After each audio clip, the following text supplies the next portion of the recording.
Bonjour tout le monde, j'espère que ça va bien. Aujourd'hui, on se retrouve pour un nouvel épisode accompagné de Marie-Pierre. Donc Marie-Pierre qui est kinésiologue ici. Salut Marie-Pierre. Bonjour, ça va bien? Ben oui, merci. Donc, kinésiologue au gym Immersion Santé. Pour la vidéo d'aujourd'hui, on va vous poser une question, puis on va pouvoir vous répondre à la fin de la vidéo en détail, là, puis expliquer le pourquoi. Est-ce que les exercices de renforcement musculaire dans un gym sont bénéfiques pour l'entraînement d'endurance? On va discuter de tout ça aujourd'hui. À la fin, vous allez avoir des bonnes pistes pour savoir la réponse, mais on va pouvoir vous la détailler un petit peu plus. Pour commencer, je pense que tu peux te présenter un petit peu. Kinésiologue, qu'est-ce que tu fais, ta clientèle? Après ça, on pourra développer sur tout ce qui est endurance musculaire. Je suis Marie-Pierre, kinésiologue depuis 2020, puis j'ai décidé de poursuivre dans le fond ma spécialisation en thérapie manuelle pour graduer en 2021 à l'Université de Sherbrooke. Je me suis toujours intéressée au sport depuis mon enfance. Moi-même, j'ai fait plusieurs sports d'endurance quand j'étais jeune, donc j'ai un peu touché à tout. Ça m'a donné la piqûre aussi pour l'entraînement, puis comprendre les principes derrière les principes d'entraînement en fait en sport d'endurance particulièrement. J'affectionne particulièrement en fait le cyclisme. Je suis une grande adepte. J'ai roulé quand j'étais jeune en route,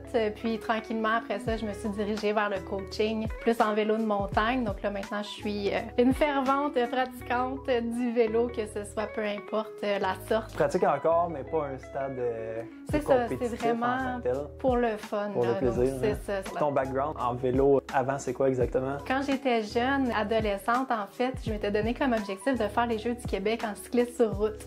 Un gros objectif. Ouais, donc je m'étais dit, let's go, je me lance. Donc là, je suis allée justement chercher les conseils d'un entraîneur. Il m'a fait tester, admettons, les tests de PAM, puis on a déterminé ensemble le plan d'entraînement en tant que tel pour m'amener à cet objectif-là. Donc j'ai vraiment beaucoup aimé le processus. Puis ça, c'était vers fin secondaire environ. T'as-tu réussi à faire pour les Jeux en fin de compte? Ouais, finalement, ouais, okay. En 2012, j'ai fait les Jeux du Québec de Shawinigan. Donc c'était une super belle expérience. Encore là, je m'attendais pas à faire des podiums. Là. Voir un peu le sport d'un plus haut niveau, ça ressemblait à quoi? C'était super intéressant. Okay. C'était quoi les épreuves en fin de compte? C'est une distance à faire, une vitesse? Ça marchait comment exactement? Ouais, en cycliste sur route, il y a comme 3 disciplines. Donc, il y a le contre-la-montre. Donc ça, c'est vraiment toi tout seul sur ton vélo contre le temps et le vent. C'est un plus court parcours, puis tu essaies de faire le plus vite possible ce parcours-là. Puis là, ensuite, les temps sont comparés entre tout le monde pour déterminer celui qui a fait le temps le plus rapide. Après ça, il y a les courses sur route. Donc ça, c'est des plus longues distances. Dépendamment des catégories, tu as des distances différentes. Adolescente, nous autres, on faisait environ des 40 km pour les longues distances. Donc là, tu es vraiment en peloton. Là. Donc ceux qui ont déjà vu le Tour de France, ouais, c'est en groupe. C'est ça. Troisième discipline, c'est les critériums. Donc ça, c'est un circuit plus fermé où est-ce qu'on fait plusieurs laps de ce circuit-là. Puis là, c'est vraiment plus technique. Il va falloir que tu m'introduises à ce sport-là. va falloir. J'en ai fait du vélo, mais jamais vélo de route. J'ai toujours un vélo plus pour aller dans le bois, faire des jumps, des petites pistes avec des sauts, mais vraiment de grande distance ou ça, j'en ai jamais fait. Que vous soyez une personne qui fait un sport d'endurance ou pas, kinésiologie, comme on en parlait avant, mais c'est très large. Fait que ça regroupe beaucoup de sphères différentes, on peut faire beaucoup de choses, mais vraiment spécifique au sport d'endurance. Comment est-ce qu'on peut réussir à mixer kinésiologie et le sport d'endurance ensemble? Quel service que tu peux offrir aux clients qui vont leur permettre d'évoluer puis d'avoir une croissance dans ce sport-là? Peut-être avant, je pourrais définir un peu c'est quoi le rôle du kinésiologue, parce que tu sais, c'est encore un petit peu méconnu là, puis on en entend un petit peu plus parler, mais ça peut rester flou pour certaines personnes. Avant tout, le kinésiologue, lui, c'est le professionnel de la santé qui est expert du mouvement humain puis de l'activité physique. Donc, le but, tu sais, c'est pas nécessairement pour uniquement la performance, tu sais, c'est aussi pour se remettre en forme, c'est pour adopter des saines habitudes de vie aussi au quotidien. C'est accessible, c'est ça, c'est quelque chose qui est accessible à tout le monde. C'est pas dédié à une seule type de clientèle. Là. Exactement. Donc, tu sais, il y a des kinésiologues qui vont se spécialiser un petit peu plus en traitement. Donc, ils peuvent utiliser l'exercice pour traiter des problématiques physiques ou bien cardiovasculaires. Ensuite, sinon, on peut agir autant en termes de prévention. Donc ça, c'est vraiment pour la population générale, tu sais, avec les saines habitudes de vie, prévenir aussi de développer une maladie plus tard et pour vieillir en fait en santé. Puis sinon, évidemment, la performance. Donc il y a des kines qui vont vraiment se spécialiser dans les sports perfo, que ce soit en endurance, que ce soit en force. Fait que la kin part très très large. Voilà. Puis le kinésiologue, après ça, tout dépendant de ce qu'il aime aussi puis dans quoi qu'il veut se spécialiser, peux aller dans une branche plus précise et travailler là-dedans de plus. Il y a vraiment tout type de kinésiologue. Pour ma part, moi, je m'intéressais beaucoup à l'anatomie puis à la biomécanique humaine. Donc, c'est pour ça que je suis allée chercher justement une spécialisation en thérapie manuelle parce que cette spécialisation-là, en fait, c'est un cours d'anatomie très poussé qui nous permet vraiment de comprendre le système musculo-squelettique, donc les muscles, les articulations,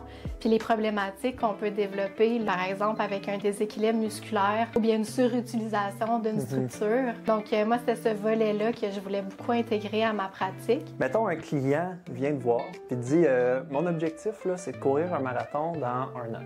Oui.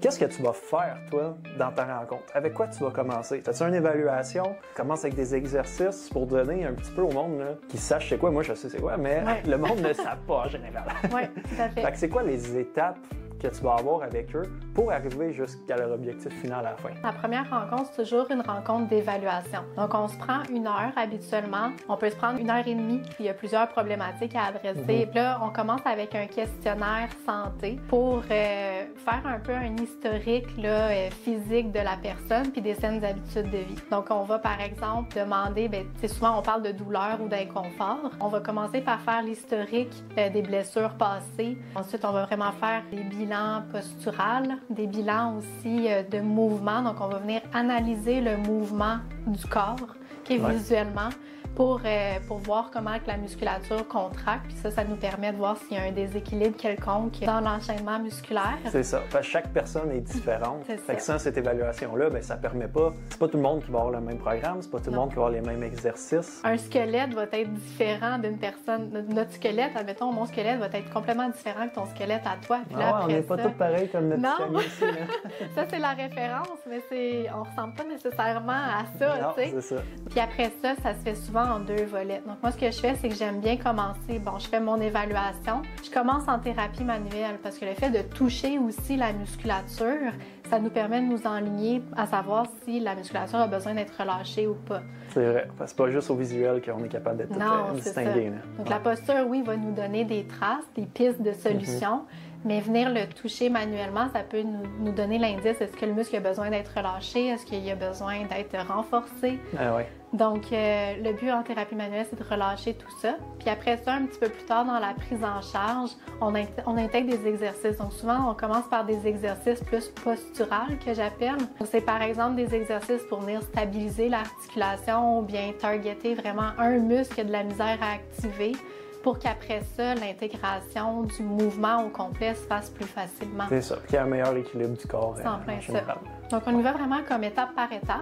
Puis, dépendamment de la problématique puis de la complexité, ça va prendre plus ou moins d'intervention. C'est ça. Ça se peut qu'il n'y ait juste pas de problématique aussi. Oui, aussi. C'est pas besoin d'avoir une problématique pour aller voir un kin. On peut demander juste tout à fait. Pour avoir quelque chose de un programme préventif qui va bien s'accompagner. Puis un coup, la rencontre de bureau, l'évaluation est faite. Qu'est-ce que tu vas faire comme entraînement plus spécifique? Mettons, on prend toi qui est plus dans le vélo. Comment tu vas monter un programme? Est-ce que c'est des programmes que tu vas aux semaines, aux mois? À quelle fréquence tu vas vouloir voir ton client par après? Ça, c'est une bonne question parce qu'il n'y a pas de recette. Donc, ça dépend toujours de la personne qui rentre dans ton bureau, puis ça dépend de son objectif. Ça va dépendre aussi de son besoin musculaire puis articulaire.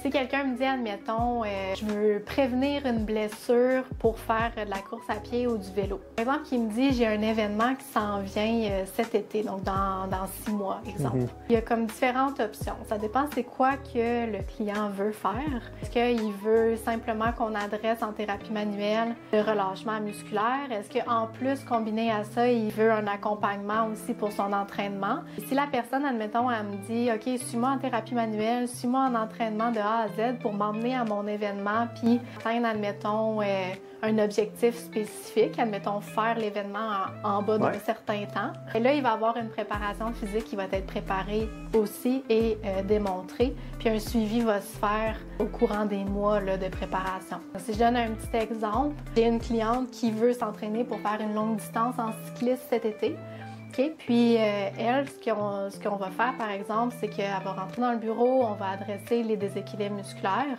Donc, si je vois, admettons que, il y a une petite tendance rotatoire au niveau de sa jambe. Donc là, on va travailler, admettons, la musculature qui amène ma jambe en rotation latérale. On va travailler à renforcer aussi les muscles pour avoir une bonne symétrie au niveau du genou, puis pour que mon mouvement se fasse de façon le plus linéaire possible. C'est ça. Puis elle, tu vas lui donner des exercices à faire de son côté en fonction de ça aussi, pour pas que ça arrive. C'est en plein ça. Ouais. Donc ça, c'est dans ma préparation musculaire, admettons. Mais aussi, je vais lui préparer probablement un plan mensuel à suivre avec des intervalles, avec de l'entraînement continu pour vraiment préparer son corps à faire un effort qu'il n'est pas habitué de faire. Puis à travers ça, souvent, je conseille de faire des exercices de renforcement en musculation. Ça ne prend pas nécessairement énormément de matériel. Il faut charger suffisamment. Donc souvent, venir dans une salle d'entraînement ou avoir du matériel à la maison. Puis là, avec ça, on s'enligne vers la question qu'on a posée au début. Là. Oui. On s'enligne vers cette réponse-là. On a donné pas mal de petites pistes, là, je pense que vous pouvez savoir. Oui, mais je vais te faire répondre à la question. Je pense qu'on est rendu là. Excellent. Est-ce que l'entraînement dans un gym ou pas dans un gym avec des accessoires plus musculaires va être bénéfique pour les sports d'endurance? La question, c'est oui. La réponse. Oui. La réponse est oui. La réponse Tout est à oui. fait. Tout à fait. Donc, c'est très complémentaire. Donc, c'est même prouvé aussi dans certaines recherches comme quoi en endurance, il ne faut pas juste non plus s'entraîner en endurance. C'est important d'aller chercher les différentes filières énergétiques. Si, admettons, exemple d'un marathonien, et s'il ne fait jamais de renforcement musculaire, par exemple en force ou en pliométrie, il y a des lacunes qui peuvent se développer aussi au fil des années puis au courant de son entraînement. Mais oui, tout à fait, il y a certaines périodes où est-ce que vraiment mettre l'accent sur le renforcement musculaire.